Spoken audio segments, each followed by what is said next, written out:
Good morning, Sir Dr. Imade Endra Kartika Yuda SAMSC, and also good morning, friends. We are from Group 6.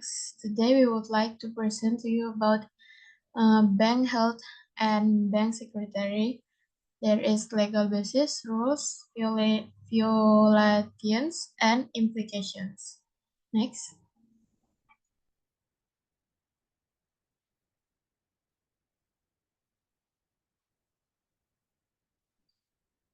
So before that, let we introduce ourselves. My name is Dayu Kadesina Fasriani with three last digit number 118, and also my friend. My name is Hilda Nuridayati with last digit number is 073. Okay, next. This is our table of content. Next. And this is the introduction for our material today. So the introduction is the bank health is crucial for economic stability. In Indonesia, major reforms after the 1998 crisis strengthened banking through stricter regulations, risk management, and oversight. Key factors include capital adequacy, asset quality, management, earnings, and liquidity. Consumer trust is maintained through bank secretary, but balanced with the transparency to combat financial crimes like money laundering. Bank Indonesia and the OJK regulate secretary while ensuring compliance with anti-money laundering laws. Ethical practices are essential for maintaining trust and banking stability. Next. So this is our first material will be present by Hilda. Okay, the first one material is about definition of bank health. So, bank health measure a bank ability to function a financial institution and maintains public trust. According to Miskin 2018, it is crucial for the stability of the financial system as issue at one bank can have a widespread effect. Jadi, kesehatan bank itu seperti ukuran kemampuan bank dalam menjalankan fungsinya itu sebagai lembaga keuangan. Nah, bank yang sehat itu dapat mengumpulkan atau menyalurkan dana dengan resiko yang terkendali serta menjaga stabilitas keuangan dan mempertahankan kepercayaan publik. Nah, adapun 5 indikator untuk mengukur mencangkup kesehatan bank, yaitu yang pertama capital equity ratio atau CAR. Jadi CAR ini rasio modal yang dimiliki oleh bank itu untuk mengukur risiko kerugian. Nah, apabila CAR ini tinggi, berarti bank itu punya cadangan modal itu yang cukup. Nah, yang kedua itu non-performing loan atau NPL. Nah, ini tuh mengukur seberapa besar sih pinjaman yang macet dibandingkan total pinjaman yang diberikan oleh bank. Nah, NPL yang rendah atau kurang dari 5% itu menunjukkan pengelolaan kredit yang baik. Nah, indikator yang ketiga itu liquidity management atau manajemen resiko likuiditas. Nah, kemampuan bank untuk memenuhi kewajiban jangka pendek seperti permintaan penarikan uang dari nasabah. Yang keempat, indikator yang keempat itu operational efficiency. Jadi, seberapa baik sih sebenarnya bank itu mengelola biaya dan menghasilkan pendapatan. Nah, indikator yang kelima itu ada manajemen risiko atau risk management. Jadi, ini tuh kemampuan bank untuk mengelola berbagai risiko seperti kredit, pasar, operasional, maupun likuiditas. The next material is about regulation on bank health. So, aturan kesehatan bank itu di Indonesia diatur dalam Undang-Undang Nomor 7 tahun 2019 tahun 1992 yang kemudian diubah ke Undang-Undang tahun Undang-Undang Nomor 10 Tahun 1998. Nah, beberapa ketentuan utama isi dari undang-undang itu, yaitu yang pertama itu maintaining capital equity ratio atau CAR. Nah, bank itu wajib untuk menjaga atau mempertahankan CAR minimal itu 8%, meskipun banyak bank besar itu menjaga rasio ini di atas angka tersebut. Nah, yang kedua itu manajemen kualitas kredit atau managing credit quality. Nah, bank itu harus mengelola pinjaman dengan baik, termasuk menganalisis resiko sebelum memberikan kredit ataupun memantau pinjaman yang sedang berjalan. Nah, yang ketiga itu ada manajemen resiko likuiditas atau liquidity risk management, yaitu bank itu wajib untuk menjaga uh, likuiditas agar dapat memenuhi kewajiban jangka pendek mereka. Nah, yang terakhir itu financial statement atau laporan keuangan. Jadi, ini merupakan salah satu yang penting. Jadi, bank itu harus menyampaikan laporan keuangan mereka secara transparan itu kepada OJK untuk memudahkan pengawasan kesehatan bank. Next material is about violation of bank health regulation. Jadi pelanggaran aturan kesehatan bank. Nah, pelanggaran aturan kesehatan bank itu terjadi ketika bank itu tidak memenuhi persyaratan yang ditetapkan oleh otoritas. Nah, kalau di Indonesia kan otoritasnya itu kan Financial Service Authority atau OJK. Nah, bentuk-bentuk pelanggaran umum itu biasanya dibagi menjadi tiga ini, yaitu yang pertama, fail to meet capital equity ratio atau CAR. Nah, gagal memenuhi CAR seperti yang aku udah jelasin sebelumnya. Jadi apabila bank itu tidak mampu dalam menjaga CAR mereka itu dapat menyebabkan kesulitan finansial dan intervensi OJK termasuk sanksi. Nah, yang kedua itu ada high non-performing loan NPL ratio.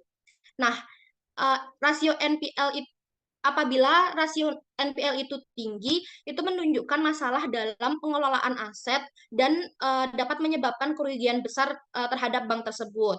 Nah, yang ketiga itu in in the liquidity ya, atau likuiditas tidak memadai. Jadi ketika bank itu tidak punya cukup likuiditas, mereka itu dapat mengalami kesulitan finansial yang serius, bahkan kebangkrutan.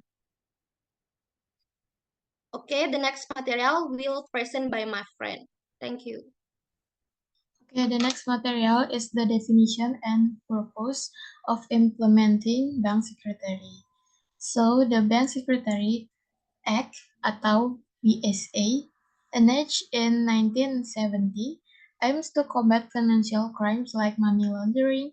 It requires U.S. financial institutions to help government agencies by keeping records and filing the reports on currency transactions to detect and prevent illegal activities. So the first one, there is definition of bank secrecy. So the BSA mandates the financial institution document and report suspicious transactions, particularly those involving cash amount exceeding $10,000. So the second is purpose of implementing Bank Secretary. There is 3 points. The first one is detecting financial crimes. By requiring institutions to report large transactions and suspicious activities, the BSA help identify potential money laundering. So there is tax evasion and other illegal activities. The second one is promoting financial transparency. The Act fosters an environment where financial transactions can be monitored, thereby enhancing transparency within the financial system. The third one, supporting law enforcement. The records and reports generated under the BSA serve as valuable tools of law enforcement agencies during the investigations into the criminal activities. And the last one is encouraging of compliance. The financial institutions are required to develop robust AML programs that include internal controls, employee training, and also independent audits. Next.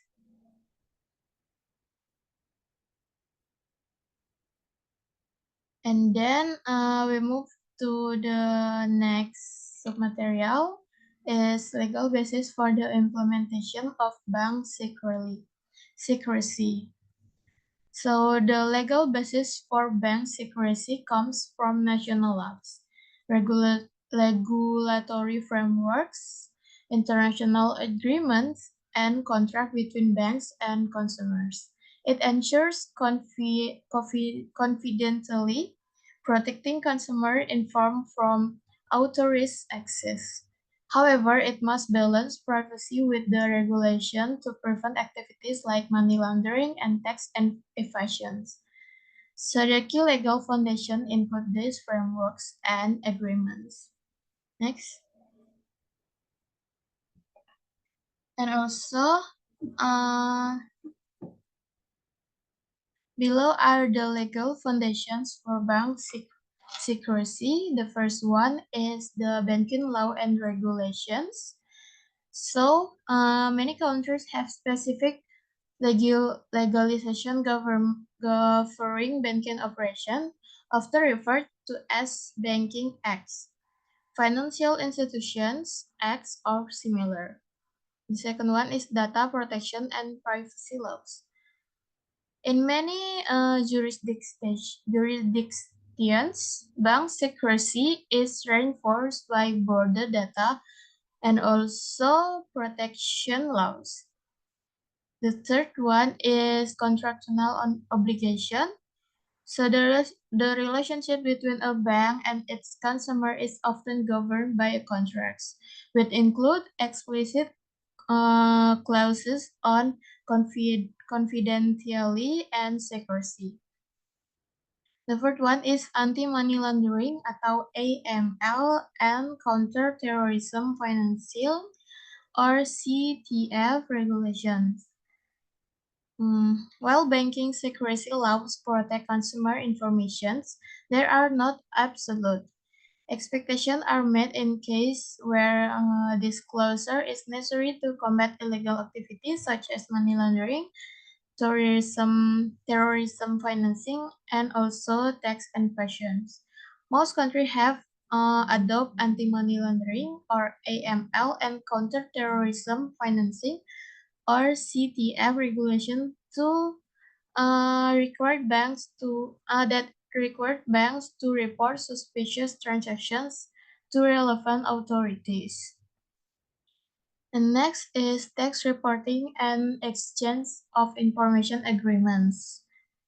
In international context, bank secrecy laws has been eroded by the rest of global financing transparency initiative aims at curbing tax evasions. The OECD's or Commons Reporting Standard (CRS) and the US Foreign Account Tax Compliance Act or FATCA required financial institutions to report detailed account information of foreign consumers to tax authorities. So the next is international treaties and bilateral agreements. So many countries also engage in bilateral or multilateral treaties that involve the exchange of financial information to prevent tax evasion and other illegal activities. There's treaties often require countries to modify or lift their bank secrecy laws to facilitate the exchange of data. And then the last one is expectation of bank secrecy. The bank secrecy is not absolutely right and has several exceptions. Cons or government authorities may require banks to disclose consumer information for legal reasons such as criminal investigations, court orders, or regulatory inquiries. Banks may also complete to provide information under subpoenas or warrants during the legal proceedings. Next.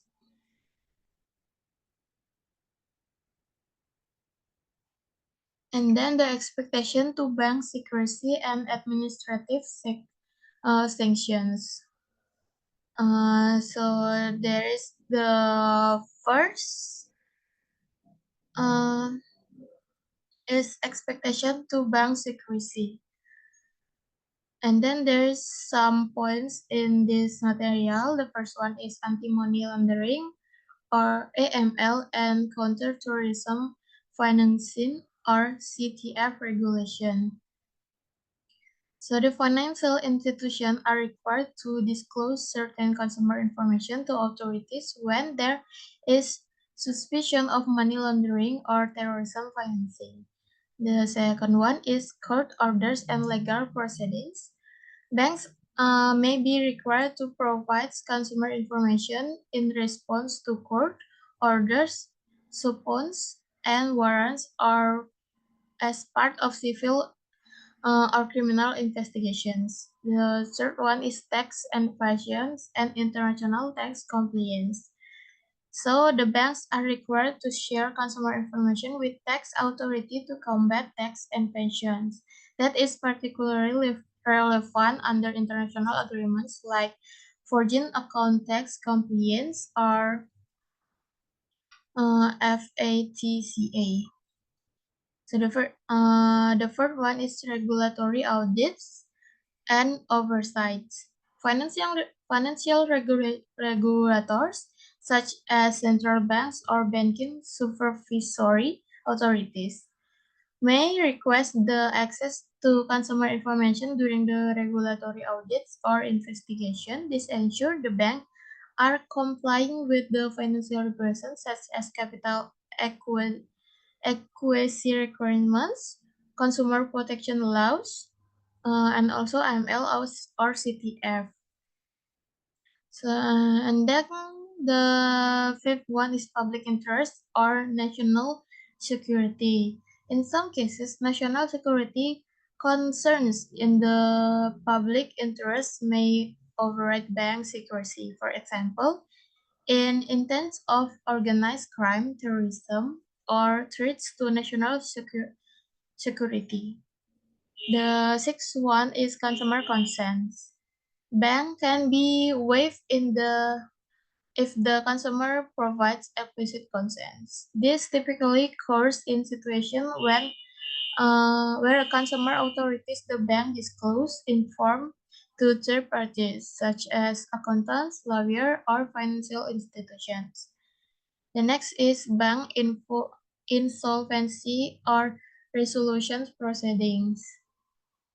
In the event of bank insolvency or resolutions, bank secrecy may be lifted to allow administration or regulators to access the bank's assets and liabilities. In this case, consumer information may be disclosed to authorities or courts by facilitating the orderly winding up or restricting of the bank. And the last one is international sanctions and embargo compliance.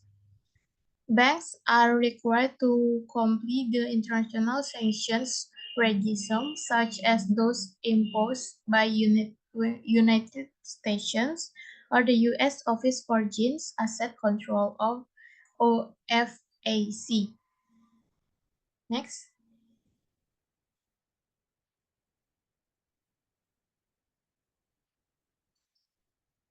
And then also the second point is administrative sanction for violations of bank secrecy laws. And also have some point here. The first one is fines and monetary penalties. or violations of bank security laws often result in substantial fines. The second one is revocation of banking license. In some cases, repaired or ergoist violation of bank secrecy laws can lead to the suspension or revocation of bank operating license. The third one is suspension of operations. The regulatory of the authorities may temporarily suspend certain banks' activity if they find the bank is in violation or of secrecy laws. And then public reprimands and warnings. The regulatory agencies may issue public warnings or reprimands to banks that violate bank secret laws. And then imposition and criminal liability. In certain jurisdictions, individuals who intentionally violate bank secrecy laws can face criminal charges, which may result in imprisonment. And then the restrictions and business activities. Regulation may impose restrictions on this type of business activities a bank can engage in. For instance, they may limit the bank ability to provide certain financial service such as wealth management or investment service.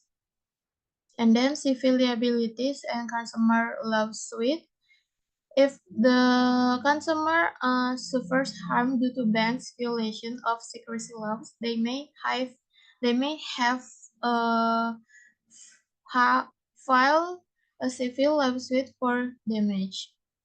And then the last one is increased regulatory scrutiny, or the banks that violate secrecy laws may be placed under heightened scrutiny by regulatory bodies.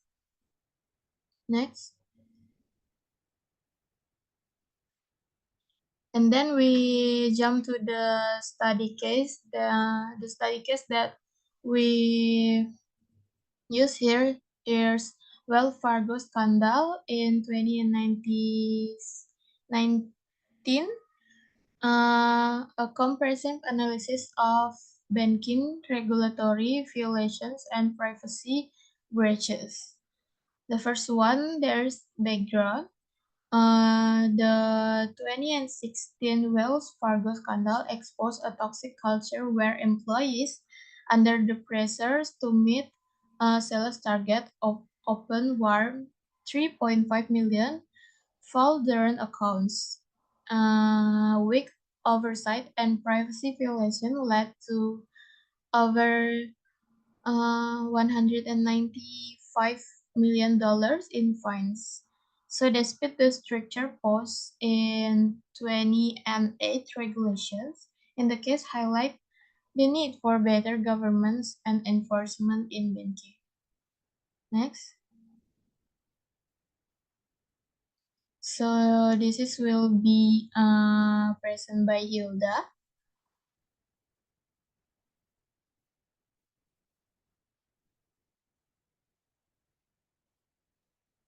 Okay, the next is research methodology. So, this Wells Fargo scandal case study use a mixed method approach, combining primary and secondary data to analyze regulatory breach, financial impact, and public relation. Method include reviewing regulatory report, financial data, and public testimony. So, tiga metode yang digunakan itu ada regulatory report. Jadi, data utamanya itu berasal dari temuan resmi lembaga pengawas seperti Consumer Financial Protection Bureau atau CFPB PB and Office of the Controller of the Currency or OCC. Nah, laporan-laporan ini tuh menjelaskan rincian pelanggaran yang terjadi dan denda yang dijatuhkan kepada Wells Fargo Bank ini. Nah, untuk metode yang kedua itu Wells Fargo Financial Data or data keuangan Wells Fargo. Jadi dilihat dari kinerja keuangan bank sebelumnya, setelahnya, dan setelah skandal dianalisis. Ini tuh mencakup data harga saham dan laporan keuangan kuartalan untuk melihat dampak finansial dari skandal ini. The next is public statement and congressional testimonies. Jadi pernyataan publik dan kesaksian Kongres. Jadi kesaksian para eksekutif Wells Fargo di hadapan Kongres Amerika Serikat juga diteliti. Hal ini tuh membantu mengungkapkan tanggapan dari manajemen bank terkait skandal ini serta memberikan pandangan langsung tentang kegagalan tata kelola internal bank. Nah, dengan menggunakan berbagai sumber ini itu, peneliti ini memberikan gambaran menyeluruh tentang bagaimana sih budaya kerja yang buruk dan kontrol internal yang lemah itu memicu salah satu skandal perbankan terbesar dalam sejarah perbankan. Oke, the next is analyze. Jadi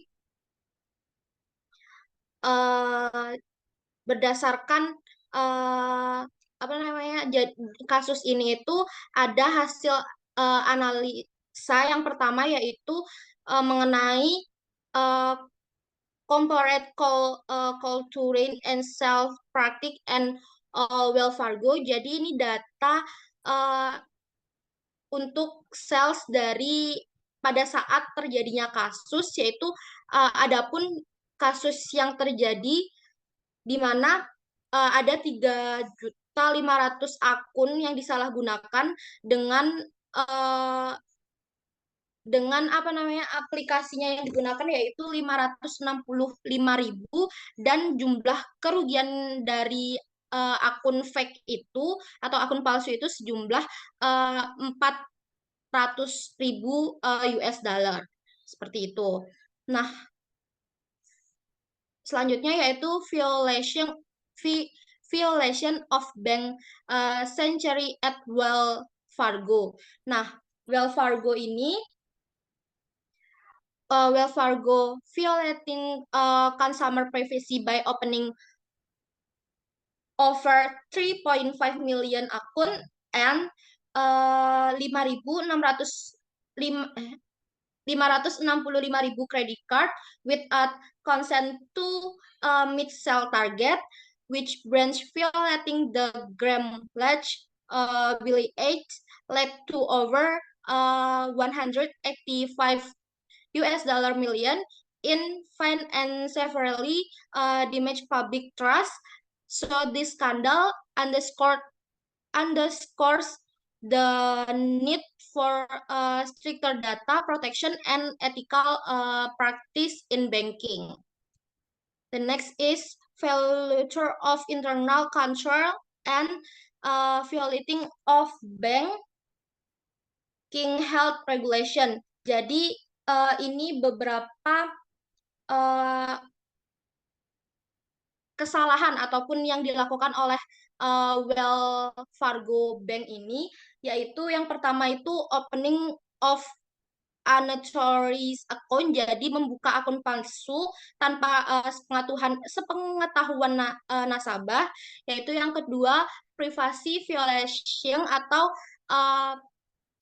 penyalahgunaan privasi, yang ketiga high pressure sales culture, dan yang keempat ada manajemen failure to act unwarming.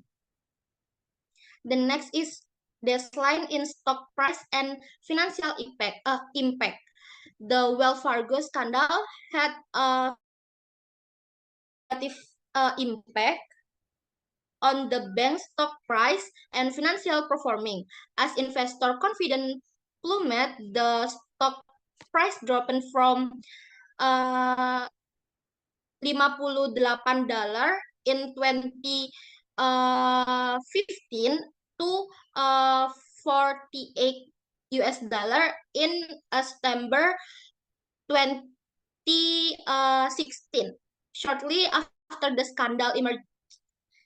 Jadi setelah skandarnya itu terdapat penurunan stok harganya dari yang sebelumnya itu 58 US dollar ke 48 US dollar and continue falling to 43 US dollar by December 2016 after further revelation in congressional testimony.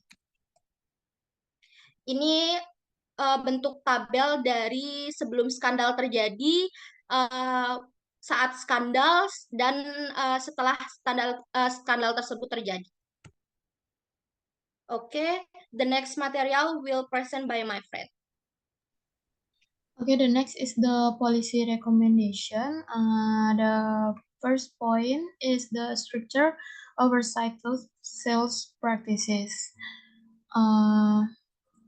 There is we can do with the exchange audits and whistleblower reporting channels. And the second one, we can welfare goals can do strengthening consumer privacy protections, such as enforcement of privacy law, and then increase the penalties. Next.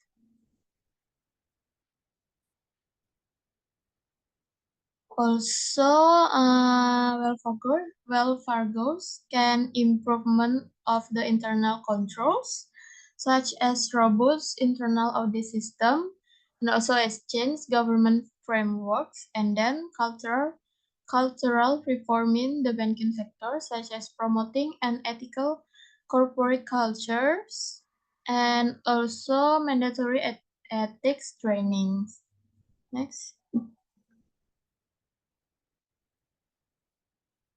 This is our case study conclusions. So the Wells Fargo scandal highlights the risks of a toxic corporate culture focused on the sales over ethics. The authorities opening of millions to account the match trust, leading to over the 185 million dollar in fines and drop in stock prices. Weak internal controls and poor risk management allow the misconduct the persist. To prevent the future issues, banks must prioritize ethics, compliance, and stronger oversight to rebuild trust and ensure long-term success. Next. So this is our conclusions. Will be presented by Hilda. So, secara keseluruhan dari materi yang telah kita jelaskan pada pertemuan kali ini, jadi adapun conclusionnya yaitu maintaining financial health and adhering to regulation is crucial for bank stability and trust. Bank health involves meeting obligation, managing risk, and staying profitable while complying with capital risk and liquidity rules. Non-compliance can lead to penalty, sanction, or license loss. Bank secrecy protect consumer information, ensuring privacy while balancing regulation need. Expectation exit to combating money laundering and other crimes. So, violating this law can result in fine or operational restriction, ensuring both financial health and confidentiality in vital for trust and stability.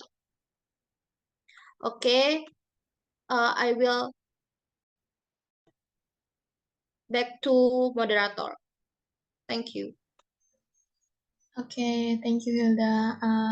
Also, thank you for sir and friends. We will to apologize for our mistakes during the presentations. We are from Group 6. Would like to say thank you for the time and the opportunity. Thank you. Thank you.